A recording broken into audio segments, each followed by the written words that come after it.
Hi everyone, today we're going to learn how to solve a problem in 2D momentum with vector components. So let's look at this problem right over here. Let's say we have a 5 kilogram bowling ball moving at 2 meters per second to the right, striking a stationary 0.4 kilogram bowling pin. The bowling pin is deflected at a velocity of 1 meters per second, 37 degrees south of east. So it's deflected at an angle. What is the final velocity of the bowling ball? So, some objectives of this question are for us to be able to express momentum in Cartesian form, which is basically component vector form, because momentum is a vector after all. What we should know is that total momentum in an elastic collision, which this is elastic collision, is always conserved. So, P total would be equal to the momentum of the ball plus the momentum of the pin. And since the bowling ball is the thing that's traveling, it's what catalyzes this bowling pin to fall, the initial momentum of this bowling ball would be equal to the total momentum of the system, because its momentum will transfer to the bowling pin, but the momentum will never be lost, essentially. So let's calculate the momentum of the ball to start us off. So momentum of the ball is equal to mass times velocity of the ball, with velocity and momentum being vectors. So that would be 5 kilograms, the mass of the ball, times 2, the velocity, initial velocity of the ball before it hits the bowling pin. That would be 10 kilograms times meters per second. Obviously, we want to put that in Cartesian form, which is going to be 10, 0. This is because the ball is traveling horizontally. Remember, our vector components are in X and Y. X direction it travels, but in the Y direction it does not, which is why our Y is 0. So this is our momentum of the ball. We know that P total equals to P ball plus P pin, with P being momentum. So our momentum of the ball in vector components is 10, 0. And that will equal to momentum of the ball plus momentum of the pin. Let's see here.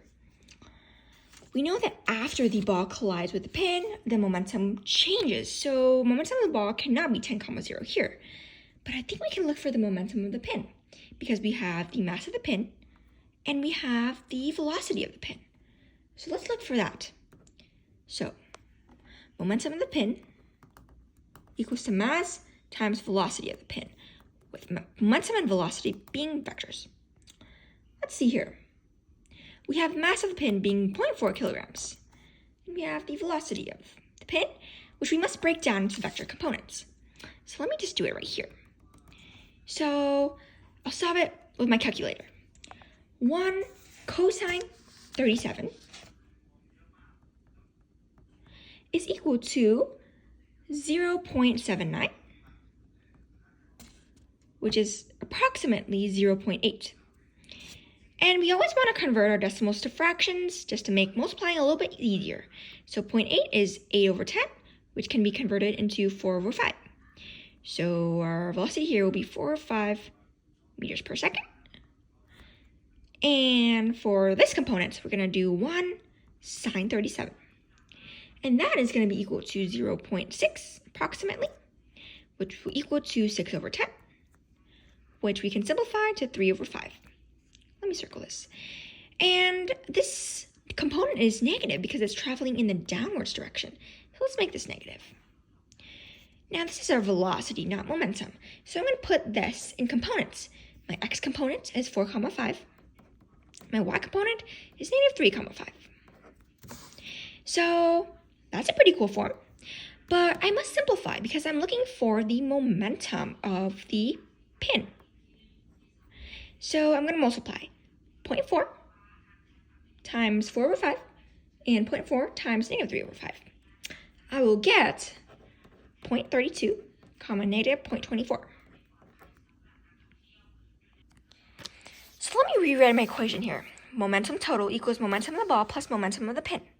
So I know that my total momentum is 10, 0 in vector components. We're looking for the momentum of the ball, but actually for the final velocity, which we will get from the momentum, because P equals mv, plus momentum of the pin, which we just found, 0.32, comma, negative 0.24. And so what I'm going to do now is I'm actually going to subtract this vector component from both sides. So negative 0.32, comma, negative 0.24 equals to momentum of the ball. So let's do that. All right, so let's distribute. Just perform basic arithmetic. Distribute the negative signs. That would be 10, comma, 0, minus 0.32, and plus 0.24. That would be, what is it? 9.68, comma, 0.24.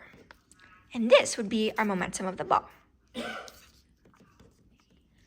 Cool. We have our momentum of the ball, but we're looking for velocity here. Final velocity to be specific. So let's find that. We know that P equals mv. Written this millions of times already, it feels like. Well, to find v, we're going to divide by m on both sides. And we know that m of the ball is 5 kilograms. So I'm going to divide each vector component, both x and y, by 5. So 9.68 divide by 5, and 10.24 divide by 5, because this is momentum and this is mass. Let's do that real quickly. Let's see what I got. So for this value, I believe I got, what did I get? Excuse me, I'm looking to see my handy dandy book. Okay, I got 1.936, comma, 0.048. When I divide these, when this by this, I get this. When I divide this by this, I get this. And that is our velocity of the bowling ball. Okay, well, I have my velocity of the bowling ball in components, but I really want the velocity when it is traveling, like this. What's the velocity when it's here? We know that the velocity component is 1.936 and 0.048. That makes sense. 1.936, 0.048, yeah. But what about this velocity? Right here, what's this? So what we're going to do is we're going to use Pythagorean theorem.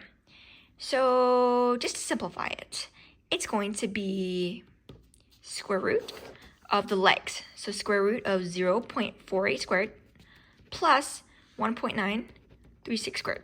If you do a squared plus b squared equals c squared, you'll get c, which is hypotenuse, equals square root a squared plus b squared. It's the same thing. And once I simplify everything, I will get approximately 1.94 meters per second. Woohoo! Oh no, I'm not done. It's asking for direction. All right, that's easy enough because I know that I have my x and y components.